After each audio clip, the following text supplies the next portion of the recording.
സുബഹിദേശം ഉറങ്ങുന്ന സുന്നത്തുണ്ടോ? ഉണ്ടോ?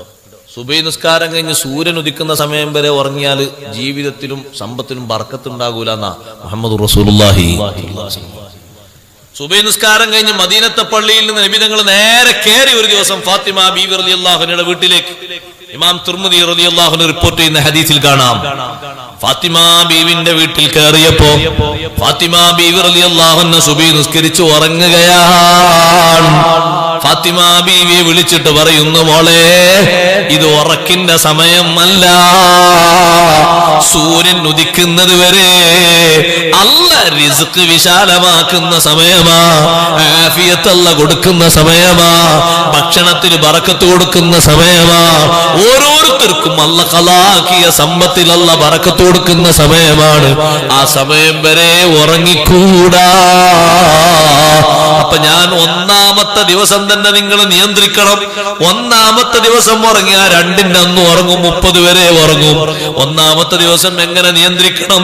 ഭക്ഷണം കഴിച്ചിട്ട് നിങ്ങൾക്ക് ഉറക്കം വരുന്നുണ്ടെങ്കിൽ നടന്നിട്ട് കുറച്ച് ദിക്ർ ചൊല്ലിക്കോളൂ, നടന്നിട്ട് ഖുർആൻ ഓതിക്കോളൂ. എങ്ങനെയെങ്കിലും സൂര്യൻ ഉദിച്ചിട്ട് ഒരു 10 മിനിറ്റ് കഴിഞ്ഞിട്ടല്ലാതെ ശരീരത്തെ കടത്താൻ അനുവദിക്കരുത്.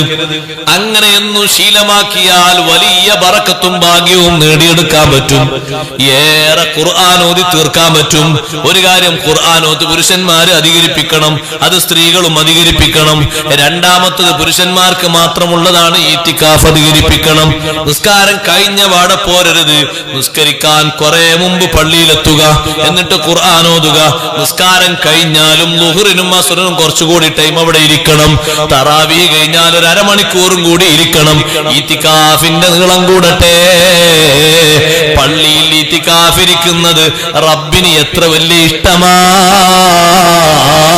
ഒരു ആലിമ് വന്നിട്ട് നിങ്ങളെ വീട്ടിലിരുന്നാൽ നിങ്ങൾ എത്ര കാലം പറയും? വലിയ ഉസ്താദ് വന്നിട്ട് എന്റെ വീട്ടിൽ അരമണിക്കൂർ നേരം ഇരുന്നു, ഒരു ബെഡ് ഉണ്ടെങ്കിൽ കാണിച്ചു കൊടുക്കൂല, ഈ ബെഡിലാ കിടന്നുറങ്ങിയത്, ആ ബെഡ് ഞാൻ അവിടെ സൂക്ഷിച്ചു വെച്ചിരിക്കുകയാണ്. മറ്റേ ഉസ്താദ് വന്നിട്ട് 2 മണിക്കൂർ ഇവിടെ വിശ്രമിച്ചു, ആ പറച്ചില് മാറൂലല്ലോ. അള്ളാന്റെ ഭവനത്തിലായിരിക്കുന്നതിന് അല്ലാഹ് തരുന്ന കൂലി കണക്കാക്കാൻ അടിമക്ക് കഴിയൂല. എത്ര നേരം കാബ നോക്കിയിരിക്കുന്ന മഹത്തുക്കളുണ്ട്.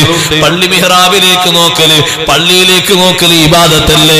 പള്ളിന്റെ ചുമരിലേക്ക് നോക്കല് ഇബാദത്തല്ലേ? എന്താ ഇബാദത്താകാൻ കാരണം? അത് ഒരു തറവാടിന്റെയും വീടല്ല, ഒരു കുടുംബത്തിന്റെയും വീടല്ല, അത് അല്ലാഹുവിന്റെ ഭവനമാ. മനുഷ്യന്മാർ ആരുമില്ലെങ്കിലും അവിടെ ഇബാദത്തുണ്ട്. എന്റെ നാട്ടിൽ 2-3 സ്ഥലത്ത്, ഗൂഡല്ലൂർ ഭാഗത്ത് എസ്റ്റേറ്റ് പഴയ കാലത്ത് തോട്ടത്തൊഴിലാളികൾ കൊടുത്ത അവരുടെ സ്ഥലത്ത് പള്ളി ഉണ്ടാക്കിയിട്ട് ഇപ്പൊ ആ പള്ളി ജനങ്ങളൊക്കെ അവിടുന്ന് മാറി താമസിച്ചോട് പല സ്ഥലത്തും പള്ളി പൊളിക്കപ്പെട്ടുവെങ്കിലും തറ എടുത്തു മാറ്റിയിട്ടില്ല. അവിടെയുള്ള ഹൈന്ദവ സഹോദരന്മാരും ക്രൈസ്തവരും പറയുന്നു, അവിടെ ഞങ്ങള് മഗ്രിബിന്റെ ഇശാന്റെ സുബഹിന്റെ ഒക്കെ വാങ്ങിക്കൊടുക്കുന്നത് കേൾക്കാറുണ്ട്. ആരാ കൊടുക്കുന്നത്? ആരോണാവോ? ആ തറയിൽ പോലും ഒരു കുട്ടി ഒരിക്കലും ഇരിക്കാറില്ല. ബീഡി വലിക്കാൻ പോലും തറയിൽ ഇരിക്കില്ല. കടല കുറച്ച് തിന്നാൻ പോലും തറയിൽ ഇരിക്കില്ല. അത് പള്ളിത്തറയാണ്. അവര് വിശുദ്ധിയോടെ കാത്തു സൂക്ഷിക്കണം. ഞാൻ പറയുന്നത്, നമ്മൾ പോയി ഇബാദത്തിട്ട് വേണ്ട പാവണ്ണ പള്ളിക്ക് മഹത്വം കിട്ടാൻ. നിങ്ങൾ ആരും ഒന്നിട്ട് പാവണ്ണ പള്ളിക്ക് മഹത്വം മലക്കുകളുണ്ട് ആ സമയത്ത്. നിങ്ങൾ പോയി നിസ്കരിച്ചിട്ടപ്പോ പാവപ്പണ്ണ പള്ളിക്കൊക്കെ ഇത്ര വലിയ മഹത്വം, ഓ ഭയങ്കര മഹത്തായി. നമുക്ക് വല്ല നേട്ടവും കിട്ടണമെങ്കിൽ പോയിരിക്കാനാ പറഞ്ഞത്. അവിടെ സദാസമയത്തും ഇബാദത്തിന് ഏൽപ്പിക്കപ്പെട്ട മലക്കുകളുണ്ട്. നമ്മൾ ആരും ഇരുന്നിട്ടില്ലെങ്കിലും ഒന്നും കുറയില്ല. അല്ലാഹു തആലാന്റെ പള്ളിക്കകത്ത് നമ്മളെ വീട്ടിൽ നമ്മൾ ആരും താമസിച്ചില്ലെങ്കിൽ കുറച്ച് കഴിഞ്ഞാൽ പൊളിഞ്ഞാടിയാണ് പോകും. അതിന് പരിപാലനം ഉണ്ടാകൂല. സദാസമയത്തും ബാസിന്റെ നാള് വരെ പരിപാലനം കിട്ടുന്ന വീടാണ് പള്ളികൾ. ഇവിടെ സദാസമയത്തും മലക്കുകളുണ്ട്. ഞാൻ ദീർഘിപ്പിക്കുകയല്ല, ഒറ്റ പോയിന്റ് കൂടി പറഞ്ഞ് ഞാൻ അവസാനിപ്പിക്കുകയാണ്. മൂന്നാമത്തെ ഒരു കാര്യം, ഇക്സാറു സ്വദഖ. സ്വദഖ അധികരിപ്പിക്കണം. കണ്ടമാനം സ്വദഖ കൊടുക്കണം, ദാനധർമ്മം ചെയ്യണം. കഴിഞ്ഞ കൊല്ലങ്ങൾ കൊടുത്തത് എത്ര? 10,000. ഇക്കൊല്ലം കുറച്ചുകൂടി ഏറെ കൊടുക്കണം. അടുത്ത കൊല്ലം കുറച്ചുകൂടി ഏറെ കൊടുക്കണം, കുറച്ചുകൂടി ഏറെ കൊടുക്കണം. ഇതാരും അറിയാനല്ല, അല്ലാഹു തആല ബഹുമാനിച്ച ശ്രേഷ്ഠ നൽകിയ മാസമായതുകൊണ്ട്. ഒരു സ്വദഖക്ക് അല്ലാഹു തആല തരുന്നത് ഒരു ഫർദിന്റെ കൂലിയല്ലേ? 1 രൂപ സ്വദഖ കൊടുത്താൽ എത്ര കൂലി? 1 രൂപ സക്കാത്ത് കൊടുത്ത കൂലിയാണ് 1 രൂപ സ്വദഖ കൊടുത്താൽ. അത് ശഅബാനില, റമദാനില. അപ്പൊ അത്ര അധികം കണ്ടു കൊടുത്താൽ അത്രയും അധികമാണ് അതിന്റെ പ്രതിഫലമുള്ളത്. ആ വലിയ പ്രതിഫലം കിട്ടുന്ന സ്വതഖ ഉമ്മമാരും അധികരിപ്പിക്കണം, സഹോദരന്മാരും അധികരിപ്പിക്കണം. എല്ലാവർക്കും അത് ബാധകമാണ്. പഴയകാലത്തെ ഉപ്പാപ്പമാര് അധ്വാനിച്ചുണ്ടാക്കിയ കാശ് നിങ്ങൾക്ക് ഓർമ്മയില്ലേ? അത്ര വലിയ സമ്പന്നരൊന്നല്ലെങ്കിലും റമളാനിന്റെ അവസാനത്തെ 10 മുമ്പുള്ള 10 അധികം അവർ കൊടുത്തിട്ടുണ്ട്. ഒന്നാമത്തെ 10 അധികം 2-ാം 10 കൊടുക്കണം, 2-ാം 10 അധികം 3-ാം 10 കൊടുക്കണം. കാരണം റമളാനിന്റെ അവസ്ഥ അങ്ങനെയാണ്. തുടക്കത്തിനേക്കാളും മഹത്വം കൂടുതൽ ഒടുക്കത്തിലാ. ലൈലത്തുൽ ഖദ്ർ പ്രതീക്ഷിക്കുന്ന രാവും പകലും ശ്രേഷ്ഠതയുടെ രാവല്ലയോ? ലോകത്ത് ഒരേ ഒരു കൂട്ടം മലക്കുകൾ ഒരു രാത്രിയിലും അവര് ഭൂമിയിലേക്ക് വരൂല. വർഷത്തിൽ ഒരു പ്രാവശ്യം മാത്രമേ വരൂ. അത് ലൈലത്തുൽ ഖദ്റിന്റെ അന്നാ. ആകാശത്തിനപ്പുറം സിദ്റത്തുൽ മുൻതഹ എന്നൊരു വടാവൃക്ഷമുണ്ട്. ആ വടാവൃക്ഷത്തിന്റെ ഇലകളിൽ ലക്ഷോപിലക്ഷം മലക്കുകളുണ്ട്. അവര് ഭൂമിയിലേക്ക് വരുന്നത് ഒറ്റ രാവിൽ മാത്രമാണ്. അതാണ് ലൈലത്തുൽ ഖദ്ർ. തനസ്സലുൽ മലായിക വറൂഹു ഫീഹാ ബിഇദ്നി റബ്ബിഹിം മിൻ കുല്ലി അംർ സലാമുൻ ഹിയ ഹത്താ മത്ലഇൽ ഫജ്ർ. ഫജ്ർ ഉദിക്കുന്നത് വരെ മലക്കുകളെ സാന്നിധ്യമുണ്ട്. സുബ്ഹാനല്ലാഹ്. ആ ലക്ഷോപിലക്ഷം മലക്കുകൾ വരുന്ന ദിനരാത്രങ്ങൾ നമ്മുടെ സ്വതക്കകൾക്ക് അത് കാരണമാകണം.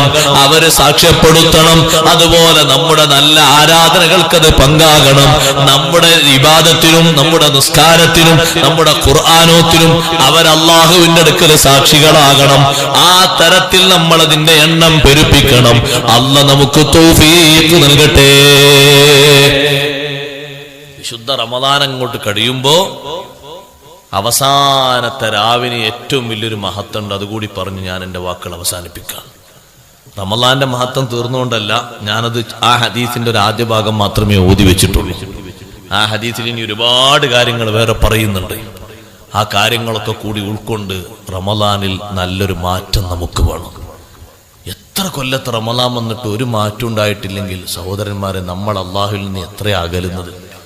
നബി തങ്ങൾ പറഞ്ഞില്ല, റമദാൻ മാസം വന്നിട്ട് പാപം പൊറുപ്പിക്കാൻ കഴിയാത്തവൻ അള്ളാഹുവിന്റെ റഹ്മത്തിന് തൊട്ട് ദൂരെയാകട്ടെ എന്ന് നബി തങ്ങൾ പറഞ്ഞില്ലേ? തങ്ങൾ അങ്ങനെ ജിബ്രീൽ അലൈഹിസ്സലാം പറഞ്ഞപ്പോ തങ്ങളല്ലേ ആമീൻ എന്ന് പറഞ്ഞത്? നമ്മളാരുമല്ലല്ലോ ആമീൻ എന്ന് പറഞ്ഞത്.